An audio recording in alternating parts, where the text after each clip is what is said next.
Hey there, beautiful souls. Welcome to InnerViews, the podcast where we dive deep into the realms of therapy, healing, and intentional living. I'm your guide on this adventure, Ivory. Are you ready to embark on a transformative journey with me? Whether you're navigating the complexities of trauma, embracing intentional parenting, or seeking self-help strategies, this podcast is your sanctuary. InnerViews is not just a podcast, it's a community. A safe space where stories unfold and healing takes center stage. Your story matters. And here, courageous storytelling is the heartbeat of our existence. We'll be exploring powerful themes like healing, navigating the intricacies of foster care, the strength found in survival, the beauty of reclamation, and the pure bliss of joy. So if you're ready to join hands with a community that understands, subscribe now. Let's walk this path together because the journey toward understanding and well-being starts right here, right now. Welcome to InnerViews, where every step is a celebration of your resilience and a testament to the incredible strength within you. Let's make this journey unforgettable.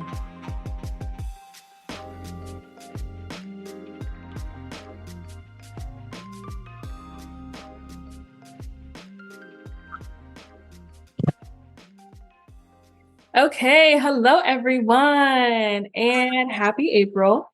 April is a month of many things around the topic of health, and one of them happens to be sexual health and sexual health awareness. And so today on my podcast, my name is Ivory, by the way, we're going to be discussing something that requires a trigger warning. So here it is for you, trigger warning, sexual assault. Really quickly, a disclaimer, neither one of us is medical or legal professionals, and we highly advise that you seek medical or legal professionals if you need to do that. But we just want to put that out there. This is conversation that we hope will facilitate healing and community. All right, so my guest today is Dalyce Wilson. Hey, Dalyce. Hi, Ivory. So yeah, as Ivory said, my name's Dalyce Wilson. It's a pleasure to be able to speak with you today on your podcast. And this is a heavy topic, and I've been really trying to think about how I personally want to approach this. And I know for me, addressing heavy things is a little bit more palatable if I'm able to have like a lightness and release and no judgment for so if you and I joke a little bit or we're laughing, it is still a very heavy topic. And, for me, I just find whatever way fits best to be able to discuss not only my own personal traumas and experiences, but just such a heavy collective shared topic. Likewise, because this conversation is not just about listening, but it's also about holding space for other people to share their stories and their experiences, holding space for differences of opinions about different things, but doing so in a respectful, loving, kind, positively intended way. And so hopefully that is what we have happening here today. So excited to talk about these meaningful things. But before we jump into it, both of us were former educators. We have to give y'all some definitions so that we can be on one accord about what it is that we're even discussing. So first and foremost, and I got this from a government website. It is justice.gov. This is their definition of sexual assault. The term sexual assault means any non-consensual sexual act prescribed by federal, tribal, or state law, including when the victim lacks capacity to consent. A follow-up definition for consent. And this is from actually the website RAIN, which is a website designed to support survivors of sexual assault. RAIN defines consent as, quote unquote, there are no single definitions of consent. Each state sets its own definition, either in law or through court cases. In general, there are three main ways that states analyze consent in relation to sexual acts. The first is affirmative consent. Did the person express overt actions or words indicating agreements for sexual acts? Number two is freely given consent. Was the consent offered of the person's own free will without being induced by fraud, coercion, violence, or threat of violence? Last but not least, number 3, capacity to consent. Did the individual have the capacity or legal ability to consent? First and foremost, Dalyce, I think it's incredibly frustrating that states have no legal definition for consent, especially when you're talking about sexual assault. So I don't know if we want to start there. We definitely could. And I think this is just a plug for people who are able and capable, willing, and wanting to advocate for legal safeties and provisions in terms of sexual assault. We need some definitions, right? We need definitions that are standard across the board. Rape shouldn't be considered, or sexual assault shouldn't be considered one thing in California and a different thing in Maine. Exactly. No, Absolutely. Sexual assault. So how do you feel about I think because most of these laws as well were created by men, right? Like, let's be honest, and white men.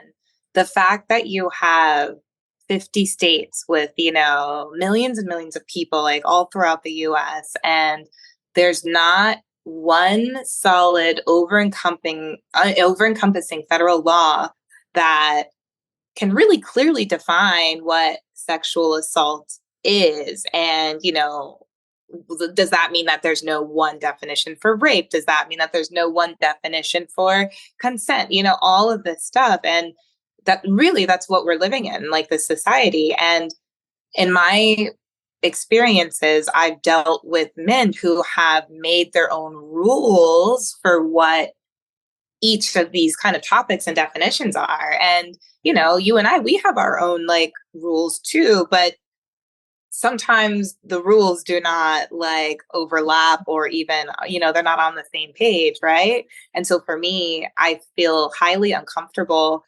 being a Black woman, navigating this world, being out in the world when there are no like legal,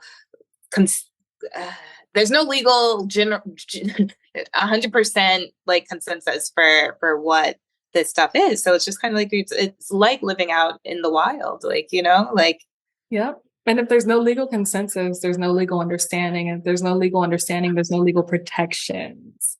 And I always say that oppression is profitable, right? So what would be the profit in this situation? The profit is that people who perpetuate sexual assault get to continue to do as they please. And often we know, based on history, right, that these same people who made these definitions, or lack thereof, who created a system that doesn't require a federal definition for sexual assault, for rape, for consent, these same people are often perpetuators of sexual assault, rape, and consent issues. And so, again, this is where you need to get involved. This is where you need to vote. This is where you need to talk to your legislators. But I digress. So let's personalize this a little bit more. And I don't really believe in telling the stories of others. So we're going to try our best to not do that, right? But some of my story does overlap with other people. So I'm going to try to personally be mindful of that. And I believe that you believe in consent as well, Dalyce. And so you're going to be mindful of that as too. We don't tell other people's stories without their permission. But is there anything you'd like to share with us today about the topic of sexual assault? Yes, definitely. So I had a rough reunion back to the United States. As Ivory knows, I was living abroad for 6 years. And then in 2021, I came back to America, or 2020. So it was a rough transition because it was during the pandemic. For me, I wanted to really make all these connections with people. And so there's this element of that too. When you have experienced assault, trauma, rape, things like this, sometimes you're at a very vulnerable place. And for me, I was, socially disconnected, and, got on some dating apps to try to, meet people. And I was in a relationship with someone who I felt like it was just not a healthy relationship. This connection with this person lasted 2 years, but the relationship was very short, less than a month, but this person that I was dating had friends, in his life, who, once they knew that he had ended the relationship with me, they in a predatory way, came into my inbox and things like that, and feigned trying to get to know me, fed up to my like vegan beliefs and things like that. And so one of these people, a friend of my ex, you know, tried to hang out and tried to get to know me, and I allowed that. That's the thing. I really struggle with this particular story because I allowed this person to speak to me, have access to me. I invited him to San Diego, where I was living at the time. And I was in a place where I was heartbroken because of a failed relationship, a relationship that I did not want to end, without communication with that person. I was in a place where I wasn't making sensible or smart decisions. And in that headspace, I got to know this friend of my ex's, and this person happens to be a director in LA and is a prominent in like the Hollywood scene and things like that. And so there's this element of me as I share and talk about this story, knowing that many perpetrators, many men, because that's my experience with men, is many men are in these spaces of positions of power. So he came to San Diego, and I remember the first thing I told to him as things were getting like later, and I knew maybe he would be staying over, was that I did not want to have sex. I was like, I'm still madly in love with my ex, and that's unresolved, and I'm not looking for a committed partnership with you. Therefore, I do not want to have sex with you. I was very clear about that. Mm-hmm. And, he was very persistent and kissy and grabby and, all this stuff. Here's the thing. Although this person, seemed like a nice, like gentle, docile man, and I think that's how he personifies himself in the public eye. The thing is, like, I was terrified because I was like, I don't know this person. He's in my house for the first time. This is the first time he had been to my house at the time. And so, when he was so persistent, I didn't fight back. I had housemates in the house. I did not want them to know that I was in distress. Like, I don't know. It was a very confusing and conflicting time. And that's how I knew that was not an okay situation. Mm-hmm. We ended up, there was penetration. And so it wasn't consensual for me. I told him verbally, and then the confusing part for me, as I thought about this after, was that physically I did have sex with them. Like, but it wasn't sex. Even now, the language that I'm trying to use, like, it's not sex. It was rape, Mm-hmm. And I didn't get to that place until later, having conversations with not only my therapist, but, friends like you, Ivory, where, when someone says, oh, but you said you didn't want to, but then you had sex, that's not consensual. That is rape. And it took me, that happened in 2021 where I was raped, and it wasn't until this year, 2023, that I really allowed myself to process that and allowed myself to speak and try not to even falter on the word rape. It doesn't feel comfortable to say, but I feel like it's important to solidify what that experience was, and to not have shame or blame for the way that I mentally and emotionally handled it after the fact, Mm-hmm. Yes, I had a similar experience, and mine was in 2022, last summer. Someone I met on a dating app, someone who presented himself to be really kind, someone who, presented himself to not be violent. I'm sorry, there's like a fly and it is in my face. But he didn't suggest that he would be unsafe. And I think I have a pretty good, growing up in foster care, all the things that I've been through, I feel like I have a pretty good grasp on people who are safe. But I feel like, honestly, you can't be protected from people who are rapists. You can't be protected from people who are violent. It doesn't matter what defenses you think you have in place or what intuitions you have. Sometimes things just happen. And so I met him on a dating app. We were talking, we were video chatting. I felt okay. We were flirting. Yes, there was sexual attention, of course. But again, that doesn't negate non-consensual penetration. And so long story short, I invited him over. I didn't want to have sex with him because I just wanted to have a conversation. And I also think that some men see us as saying no as like a turn on or a challenge. A challenge. You know, or think that we're being coy and that we really want it when we don't. But no is no. Yes is yes. And I told him, like, I don't want to have sex. And I said, no, no. And he penetrated me, like you said. And I think about that time too, because it didn't register to me at the time that that was actually rape. I had to reflect on it later. And I was actually talking to another guy that I was dating several months afterwards. And I told him about that experience. And he said, that's rape. Like, that's not okay. And I really, like, I don't know why it took another man to see that situation and tell me that for it to really break through and be crystal clear, which feels so crazy and so opposite of like how I show up in the world and my general awareness of things, but it was. And I think that the other part of it, and I know this happens with survivors a lot, is that I actually kept in contact with that guy who raped me. And I had sex afterwards. Like, that is, to me, in my mind, I'm like, no, I would never do anything like that. But I did something like that. And I think that's the weird part about surviving sexual assault, about being a survivor, about having to criticize yourself and how you showed up before, during, and after the experience, and grappling with the impact of that. And I think really it just shows you like the trauma, the generational trauma, which is something that's been resonating in my mind. And I think I'm going to like take it back to people before me, right? Because how do we get here? I'll find myself asking, like, how do we get here? How do we get here? Me and you are both highly educated people. We have master's degrees. One day, hopefully we'll be doctors, right? Fingers crossed. We've done a lot of personal work. We are really bonded through having a shared illness of type 1 diabetes, living as a Black women who love to travel, Black women who are artists, just all these different similarities and things. So how do we get here? I know. Yeah. And I love that you were speaking on that, almost like that shame or denial too, like that of how we process assault in before, during, and after. I too was in loose contact with the person who raped me.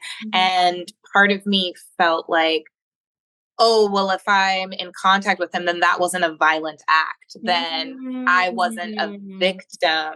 If we're still key, kosher, it's fine. But the thing is, like, I didn't even want to continue speaking with him. And the last time I've spoken to him, he called me intoxicated, drunk, telling me that I need to come to LA and like inviting me to LA, but you need to come to LA. I'm having a house party and I want you to stay over.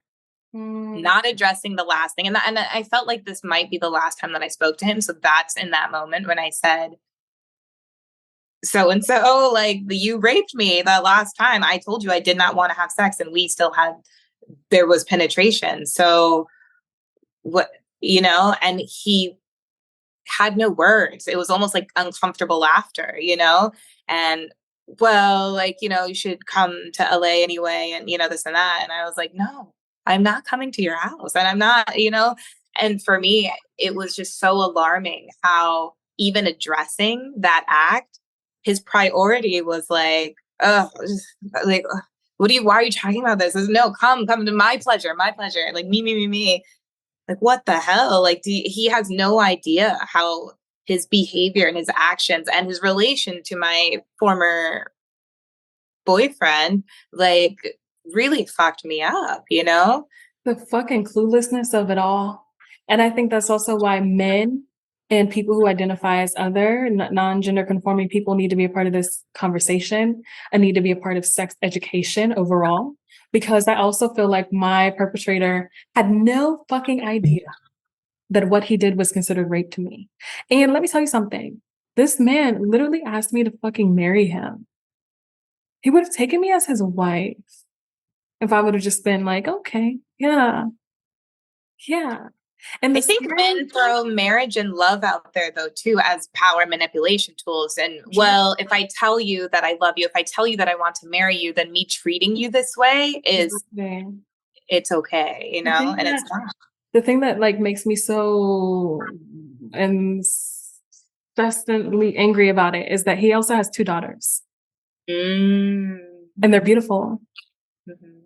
but that's aside from the point. What is he teaching and instilling in them as well?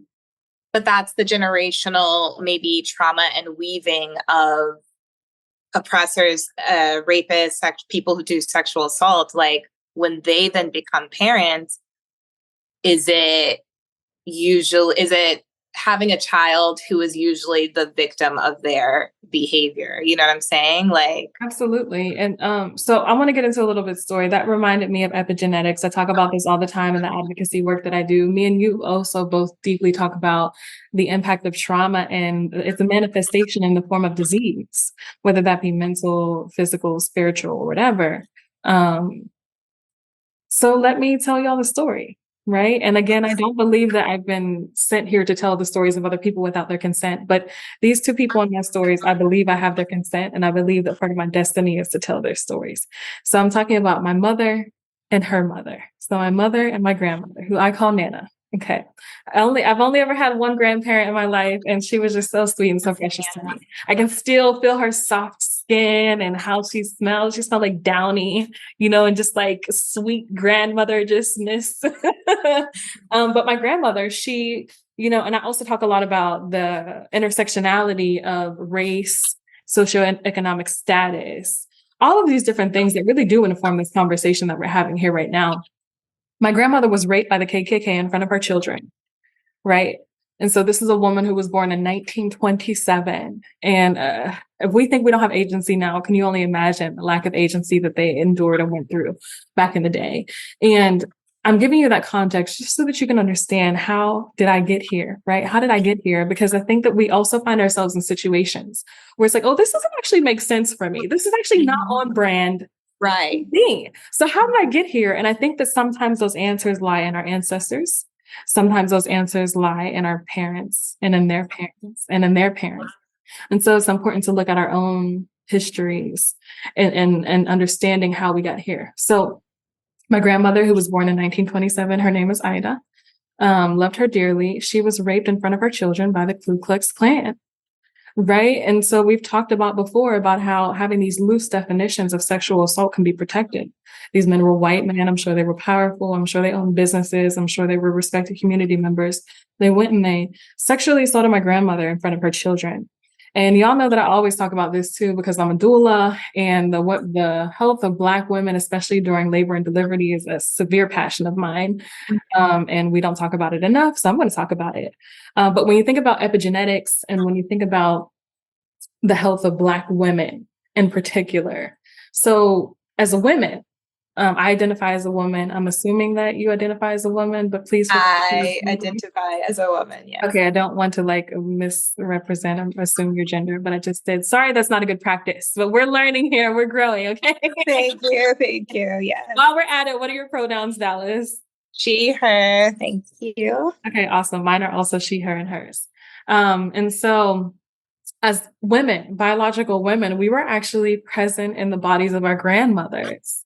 Because our mothers were present in the bodies of their mothers. And although there have been a few studies, which I'll get into very momentarily, about women being born with all the eggs that they'll ever produce. So in theory, we existed inside of our mothers as they were inside of their mothers. Before they were even developing fetuses, we were in them as eggs. Yeah. We were the eggs inside of the eggs. So that's 2 generations that women carry around. And epigenetics is basically, long story short, the impact of trauma on genes, right? So when you think about women, us, Dalyce, us, we are holding our grandchildren right now who are daughters. Yeah. Their eggs are inside of our eggs, in theory, right? So anything that happens to us is going to epigenetically impact those future children, those future little girls who are also going to be carrying 2 generations inside of them. So I say all that to say, that's the first set of trauma. And that's all I know, right? Because I don't know about my grandmother's mother or my grandmother's grandmother. So we can stop there, right? But let's go to my own mother. So my mother, I was in foster care for 17 years because my mother has extreme mental illness, mainly bipolar disorder and schizophrenia. It is alleged, because we don't really know, because Black families do a great deal of not talking about things that are serious like this. And we also have a I think, a problematic stance on how we view and talk about and educate one another on sexual assault, not only as a definition and as, just life advice, but how it actually happens in our own families, to our own people. Allegedly, my mother was molested or sexually assaulted in a church setting at the age of 14. And that's kind of how this all began. Right. So I don't know what happened to her, but keep in mind, again, I was inside of my mother. I was a little egg inside of that 14-year-old girl who was sexually assaulted, holding my own little eggs for 2 generations after me as well. Yes. So it's deep, right? So when I ask myself, how did I get here? I absolutely need to assume responsibility for my own actions, but also have a clear understanding that it's not just about me. It's about epigenetics. It's about family history. It's about the societal context in which we live. It's about the laws and legislations that do and mostly don't protect women or any victim of sexual assault from this happening. And then so we get to me, right? So that all happens before me. That's before me. We get to me, little Ivory. So, and I've been having these kind of like dreams, these like rememberings and memories of being sexually assaulted as a tiny kid, but I can't remember that. I'm going to work with my therapist because I want to get to the bottom of that. So maybe something happened way even before I remember. And I think that happens more than a lot of people realize. You were saying earlier, Dalyce, in our conversations about how people are victims of sexual assault and they just don't talk about it. They just act like it never happened. Like, oh no, not me. Right. Which, side note, okay, even though I've been through these experiences, I love sex.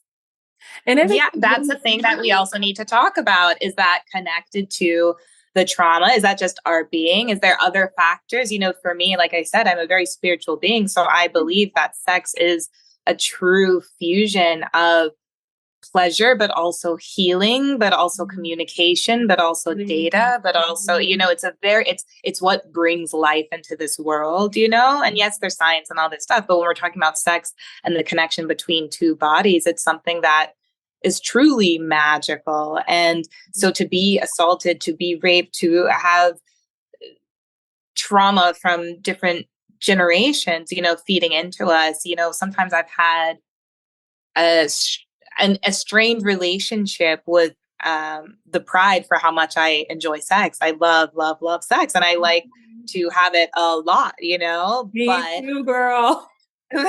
Big but here. I am now in a place as an adult, and possibly because of the traumas that I've experienced, is perhaps that rape in 2021 and other things, surrounding that have made me have a lot more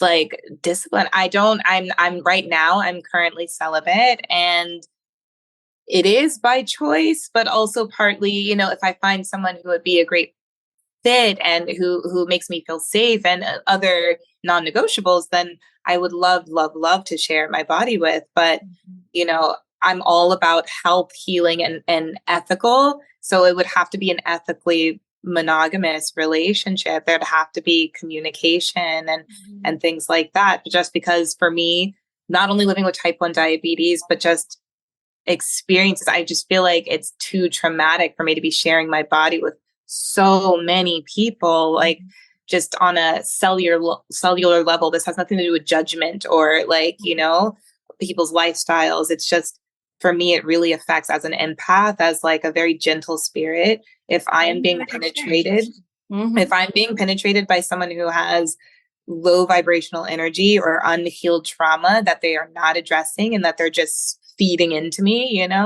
it took me 2 years to heal from a relationship that was only 1 month long because of these exchanges that I was having along the way, so yeah, I think I'm happy that you mentioned that, because I too, I think I just struggle with that sometimes. Like, I do love sex and I love sharing and being in partnership with another body in that way, in that pleasurable sense. But when you experience like trauma and things like that, it's for me, I've even asked myself in the past, like, should I be enjoying this so much? Like, should I be seeking this out, so much, like when I'm in relationships, and I agree. I think I think for me, it's mostly healthy. I really do. But for different reasons. And we've talked about this before. I'm just a really resilient person on many different levels. And those of you who know my story know Dalyce knows a lot about my story. And I'm sure I'll share it with you all eventually, bits and pieces. But I don't, and of course, I'm just a really inquisitive person. So of course, I've questioned my relationship to sex and how it pertains to my own personal experiences, which I'll share very quickly. But I think it's okay to love sex. And I've also experienced kind of like people who I suspect have issues or have had experiences with sexual assault, but have not dealt with it, making me feel bad about how I do enjoy sex or how it's something that, is an important part of how I am in relationship romantically with other people. So I say all that to say, my first memorable one that I can remember, because again, I've been having these like strange dreamlike memories of like being a young child and having something not quite right. But I think I was about 8 years old. And this happened outside of foster care. So one happened outside of foster care, one happened inside of foster care. And my mother had a boyfriend who was a Jamaican man with twin daughters around my same age. And he tried to rape me. He took me in a shed. He took me to work with him. First of all, I don't know why my mother let him take me to work with him, but she did. He took me to work with him. He was a construction worker. So he was working on someone's house. It was the back of their house. It was their shed. I just remember it was summertime. The shed kind of had like dust floating. You know how like in the summertime, like dust will just like float through like dark spaces and it's just kind of weird. It was really dusty for some reason. And he took me in the shed and he asked to touch my vagina. And I just remember, I've always been a fighter. I've always been a survivor. I just remember saying, no, no. And him getting closer and closer to me and then me running away. Now keep in mind, I'm not the only child of my mother. And so it wasn't just me being around this perpetrator. So that was the first incident. And I didn't tell anyone at all. I didn't tell anyone. And I think that's often what happens with sexual assault. We just keep it to ourselves. We don't tell people. For whatever reasons, we don't feel safe. We don't feel sure. We don't know what's happened. At 8 years old, I'm not even sure that I knew what that was, to be honest with you. I mean, my mother had always talked to me about sex, but it's one thing to hear things. It's another thing to live experience. Yeah. Right. So, it's one thing to be educated and to be familiar, but it's another thing to go through it. So that was the first time, around 8 years old. The second time was while I was in foster care. This individual was in a relationship with one of my family members. And I think I was like 10 years old. And I remember because my boobs just came out of nowhere. I went from being like flat chested one night and I woke up with like C's on like a 10-year-old. Now we know I have big boobies. But just picture these on like a 10-year-old, okay? I know. New, yeah. New. They were new. They were sitting up. I didn't know what to do with them, of course.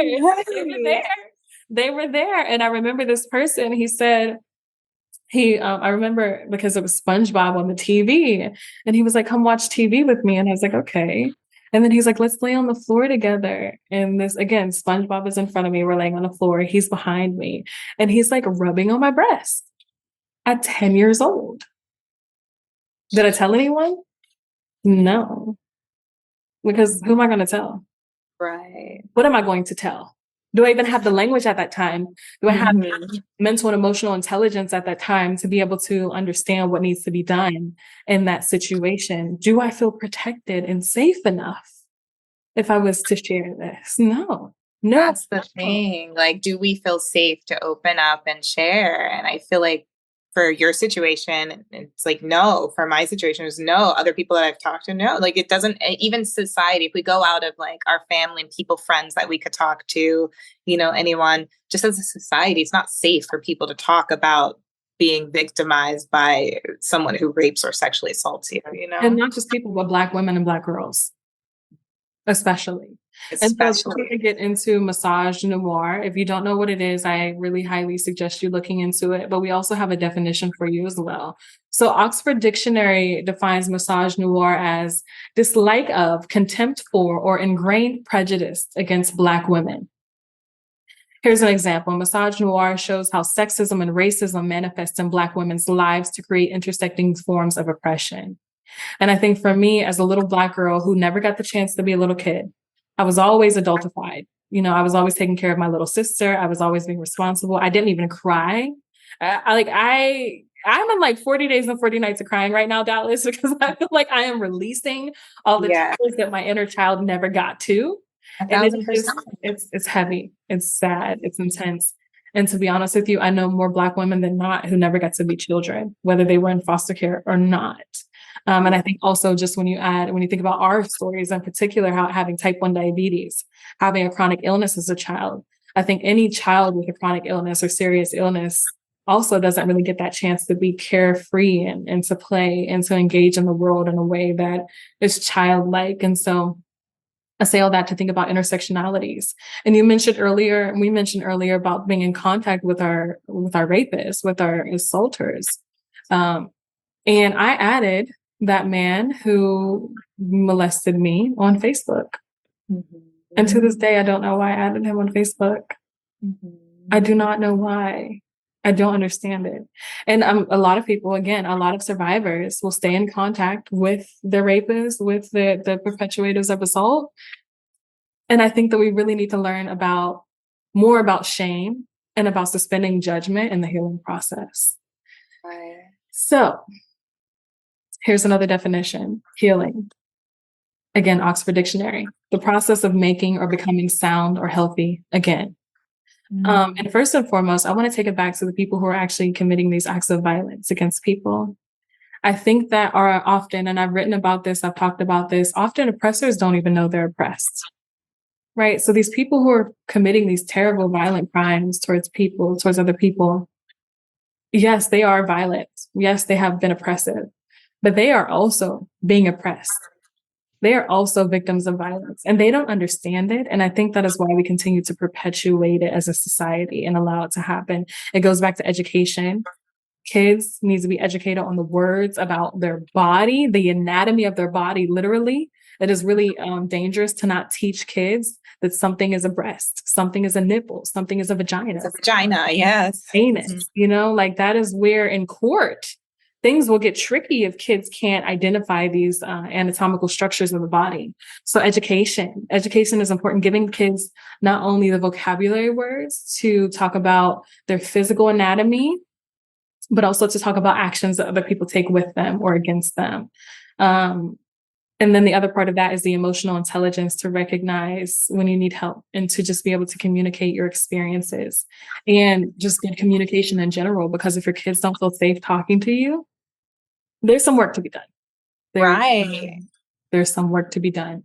But even as adults, if we're not able to speak to our friends, our family, our support network, our systems, our tribe, then work still needs to be done, and it was a huge shift for me, Ivory. Like when you and I had one of our many, many conversations and just opening up about this person in particular and my situation in particular, it's like to be able to call it what it is and to have that validating like exchange of stories and experiences and things like that.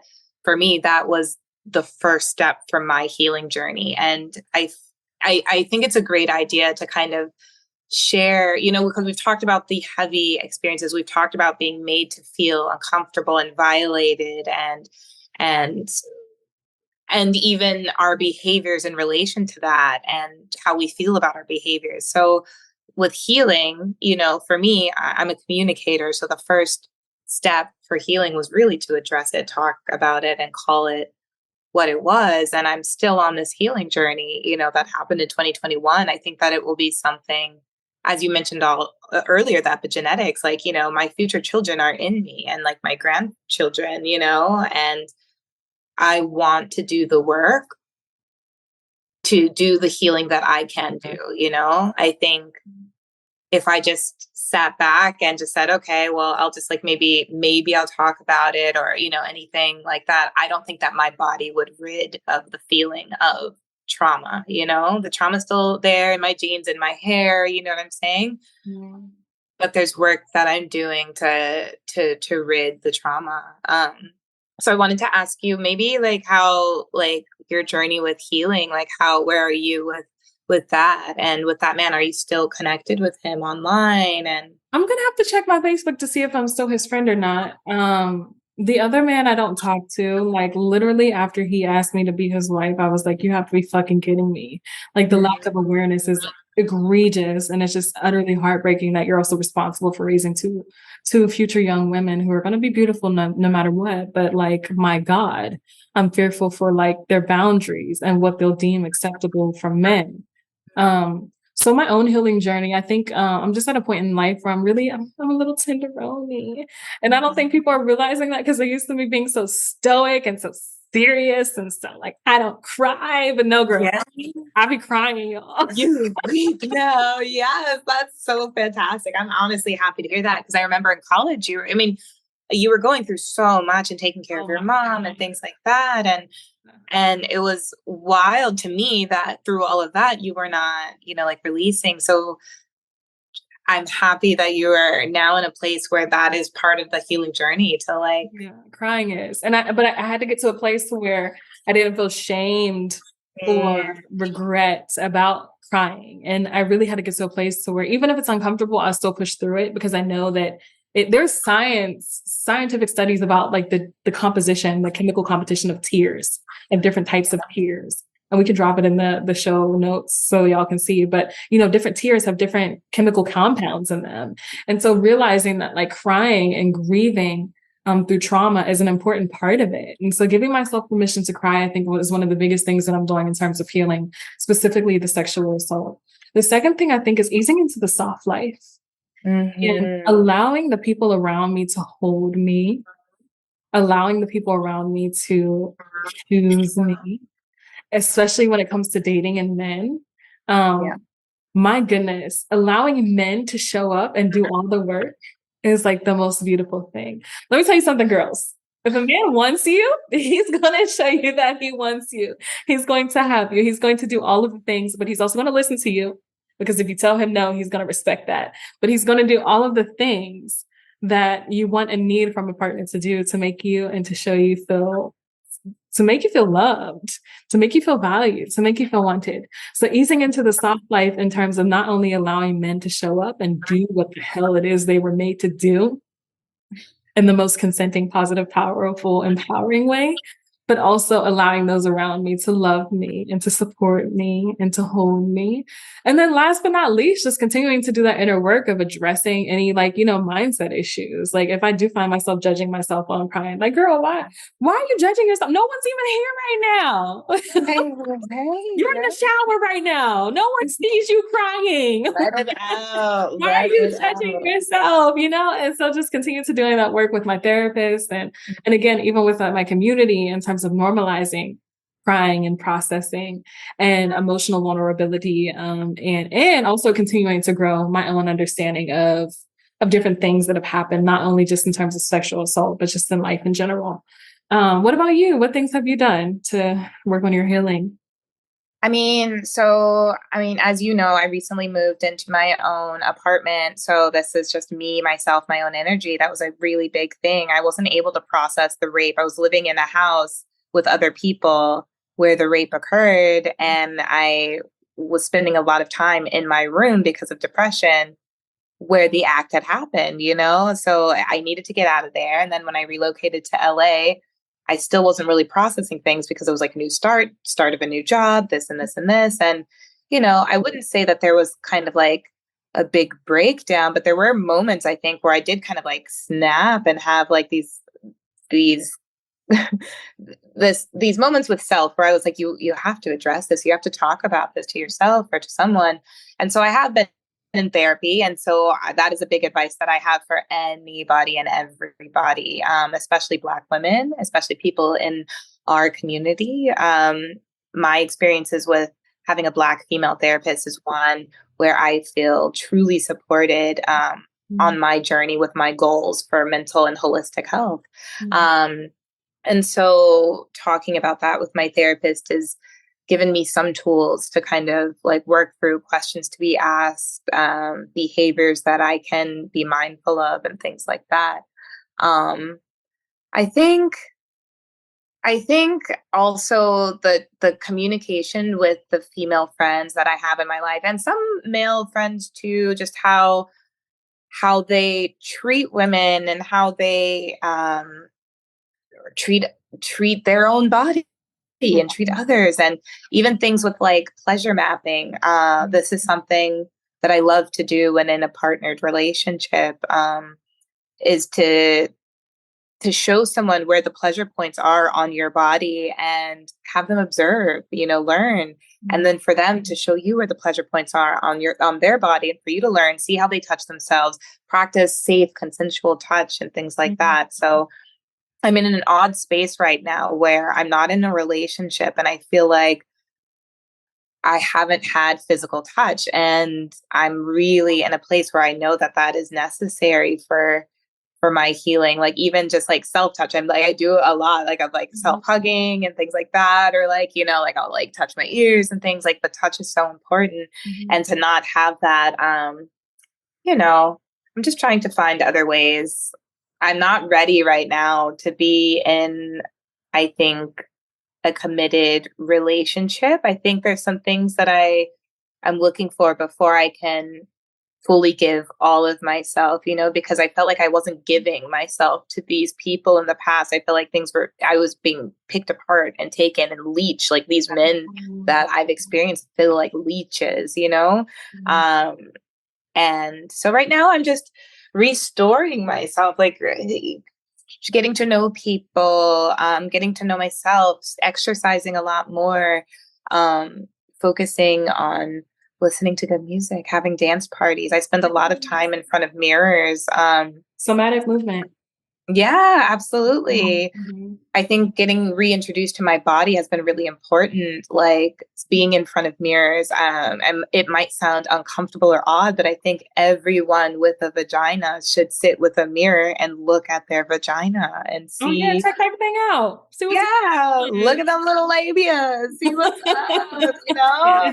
See how is there hair, is there not? Like keep checking it out, I'm very big on knowing what's going on with my body, and like not only internally but like on the outside physically, like scanning, and also affirmations. Like when you experience trauma, when you experience something where someone has touched you, said something, done something where you feel like you did not have control of that, your body did not feel good, it's so important for you to not be a bully to yourself mentally, look at yourself in the mirror, say some affirmations like you're gorgeous today. Like I love, love, love the way you make people feel. Like you have such great energy. You're a great listener.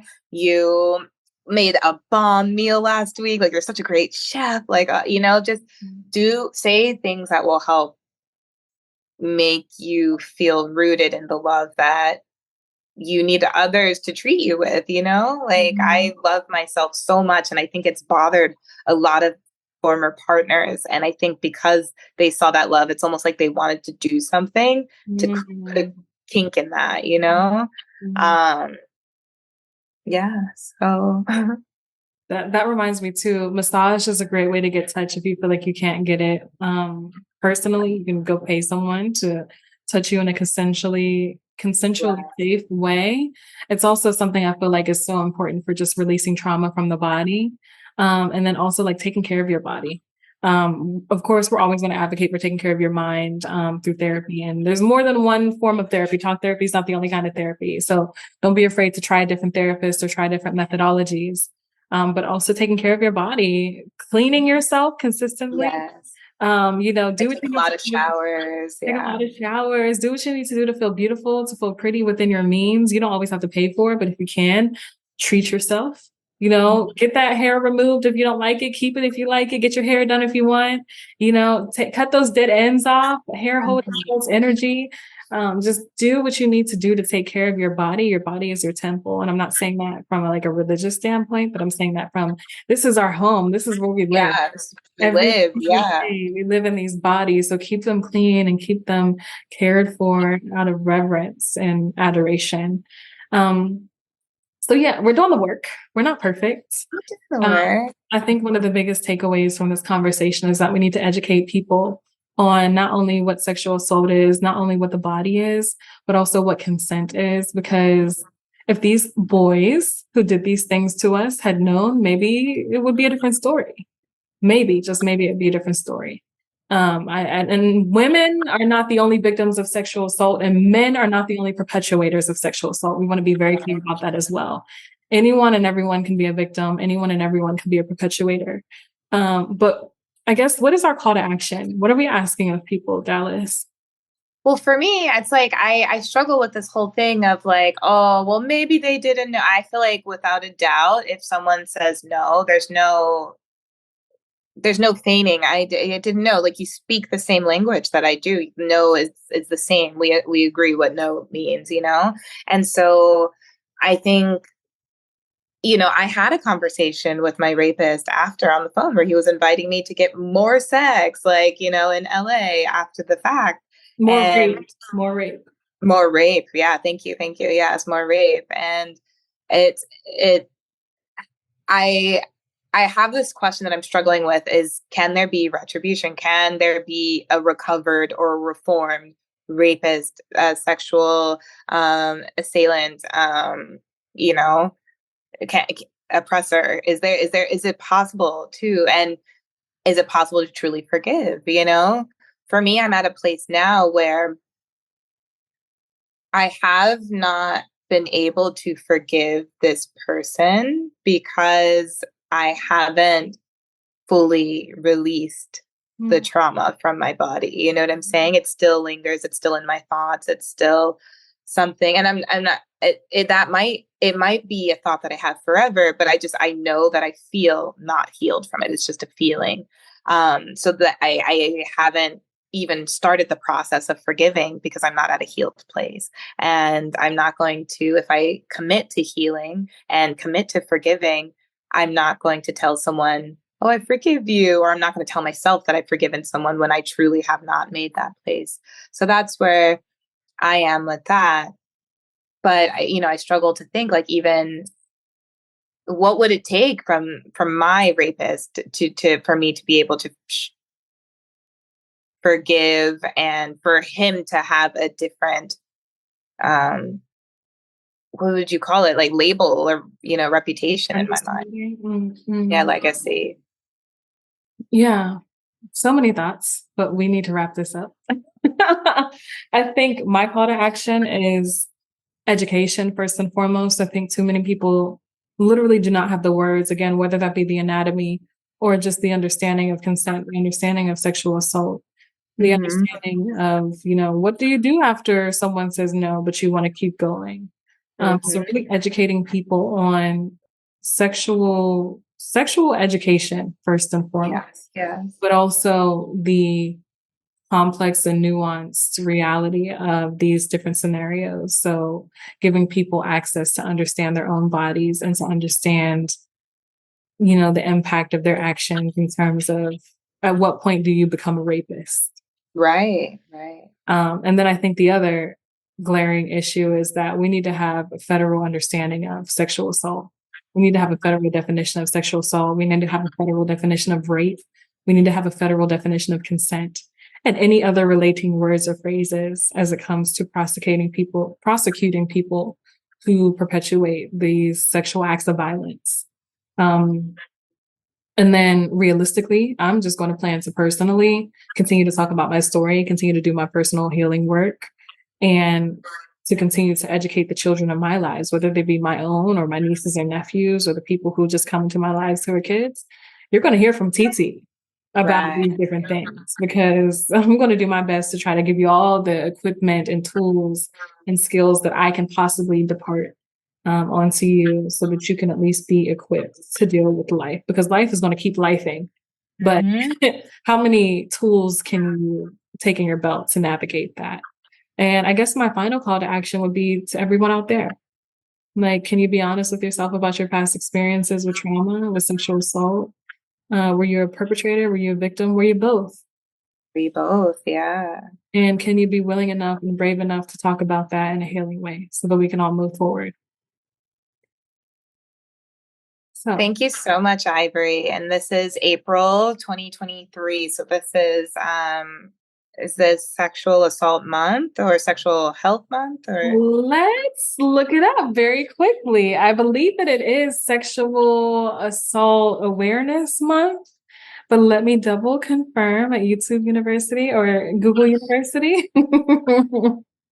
I loved your calls to action too about education and about emotional honesty. I feel like being emotionally honest with yourself, like what have you experienced and what have you perpetrated? What have you contributed to our society? And yeah, I would like for everyone who's interacting with others, which is all of us every day, to intentionally act with love and care and respect. Rape cannot happen if love, respect, and care, are there. Sexual assault cannot happen if you respect, honor, love, and care for someone, So yeah. And if you see something, say something, reach out to your resources. Like I said before, mental health, find a therapist, find someone you could talk to and be honest with, I'm going to be having some very real, honest conversations with my therapist soon. And do I like getting vulnerable? Not all the time. It's very uncomfortable to go through the dark night of the soul, but we all have to go through it in order to come out of it bigger, stronger, and more educated. And like you said, equipped with tools on our tool belt. Yes. So thank you for that. April is Sexual Assault Awareness Month. April is also Stress Awareness Month. And there's a myriad of other themes that are surrounded by mental and emotional health and well-being. And fun fact, very quickly, in 1915, the civil rights activist Booker T. Washington created National Negro Health Week to kind of bring light to the health disparities facing Black people, Black folks in general. And so we've talked here today about the impact of epigenetics. We've talked about generational trauma and issues. And so we have to definitely uplift that. And thank you, Booker T. Washington, for kind of setting precedent for us to have an entire month of awareness about these things that definitely impact us, not only people, but as women and as souls and spirits in this, floating around on this rock in the galaxy. So on that note, thank you so much, Dalyce, for your time and your energy and your vulnerability. Hopefully someone can learn from our stories and grow. If you want to get in contact with either one of us, we will drop that information in the show notes. Any final words before we go? Just thank you so much for having me. Thank you so much for sharing and for holding space for me. It's always a pleasure speaking with you. And this conversation is so necessary and important to have, especially for Black women, to show this kind of vulnerability and to open up. So thank you. And I appreciate what I've learned from having you in my life. Thank you so much. Likewise. On that note, thank you all so much. You have a wonderful day and a wonderful life. And we hope that you tune back in soon. Bye.